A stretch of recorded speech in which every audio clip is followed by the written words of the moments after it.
Some stories don't end with peace. They end with mystery, madness, or silence. We remember their inventions, light bulbs, engines, airplanes, atomic science, but rarely do we ask, how did the world's greatest minds leave it? This isn't a history lesson. It's a descent into the final moments of brilliance, moments where genius met war, obsession, betrayal, and sometimes nothing but cold silence. From an ancient mathematician murdered over a drawing in the sand, to a forgotten inventor feeding pigeons in a hotel room, this is how the minds who shaped our world left theirs. Some people die for honor, some for country. But Archimedes, he died for a math problem. It was 212 BC. The Roman army had stormed the city of Syracuse. Chaos was everywhere, homes ablaze, swords clashing, people running for their lives. Yet, in the middle of it all sat an old man on the ground, calmly sketching circles in the sand. That man was Archimedes, the Einstein of the ancient world. A Roman soldier ordered him to stand. He didn't flinch. "Do not disturb my circles," he said.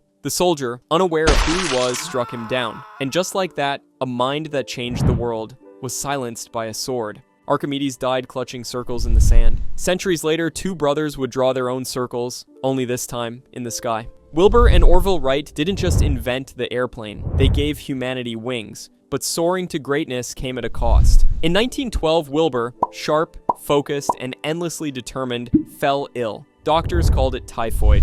But Orville always believed it was the years of brutal legal wars over their invention that drained his brother's spirit. Wilbur died at just 45. Orville lived on, long enough to see their flying machine turn into roaring jet engines and war machines dropping death from the clouds. Visions he never imagined. He died quietly in 1948, heart heavy with legacy. From flight to electricity, the world was changing fast. And at the center of that storm stood Nikola Tesla. He spoke 8 languages, held hundreds of patents, and lit up cities with ideas no one else could even imagine. But brilliance, it turns out, doesn't always pay the bills. By 1943, Tesla wasn't living in luxury. He was hiding in room 3327 of the New Yorker hotel, alone, forgotten, obsessed with pigeons and haunted by the ghosts of unrecognized genius. When a maid ignored the familiar "do not disturb" sign, she found him lifeless, dead from a heart clot, and deeper still, from a world that never truly understood him. The man who gave us power died powerless. Tesla died in the dark, but Marie Curie, she died glowing.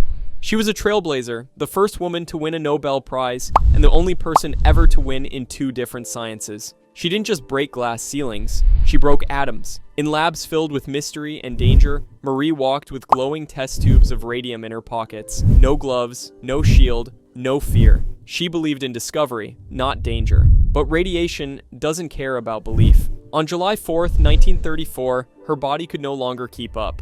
Aplastic anemia, bone marrow failure from years of exposure, silenced her brilliant mind. Even today, her notebooks are locked in lead-lined boxes, because her legacy still burns, literally. Marie Curie died glowing. Rudolf Diesel? He disappeared into the shadows. It was September 29th, 1913. Diesel boarded a steamer bound for England, carrying with him secrets, debts, and maybe something more. He dined with colleagues, spoke politely, retired to his cabin, and asked to be awakened at 6:15 a.m. He never opened the door again. His bed was untouched, his coat and hat were found neatly folded near the ship's railing. 10 days later, a decomposed body washed ashore, unidentifiable, but with Diesel's belongings in the pockets. Suicide, they said. Debt, they whispered. But some believe he was murdered. Silenced before he could share his engine secrets with the British on the eve of war. He created the power of movement, then vanished without a trace. Rudolf Diesel vanished into the sea. Thomas Edison faded into myth. By 1931, the man who lit up the world was dimming. Age and illness had taken hold. His inventions had shaped modern life. Light bulbs, phonographs, motion pictures. But in his final days, the glow came from within. Edison slipped in and out of a coma. Then, just before his final breath, he opened his eyes, smiled faintly, and whispered, "It is very beautiful over there."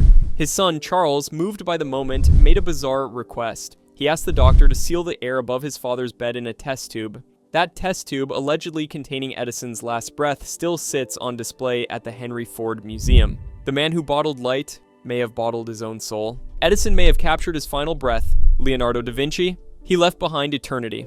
For the last 3 years of his life, the genius who painted the Mona Lisa and imagined flying machines centuries before they took flight lived in a French chateau under the care of King Francis I, his greatest admirer. On May 2nd, 1519, Da Vinci's brilliant mind dimmed for the last time. Some say he died in the king's arms, a royal goodbye to the Renaissance's greatest son. Most historians say it's a romantic myth, but what is certain, he died honored, respected, fulfilled. In his will, he requested that 60 beggars follow his coffin. A final act of humility from a man who once said, "As a well-spent day brings happy sleep, so a life well used brings a happy death." These minds shape the world, but some destroy it. If you think genius ends in tragedy, wait till you see what pure evil looks like. The next video isn't about invention, it's about manipulation, terror, and the most dangerous humans alive. But honestly, you probably shouldn't click on it. It's dark, it's disturbing, and once you know who these people are, you won't sleep the same again. But if you really want to know what keeps the FBI up at night, go ahead, click it, if you dare.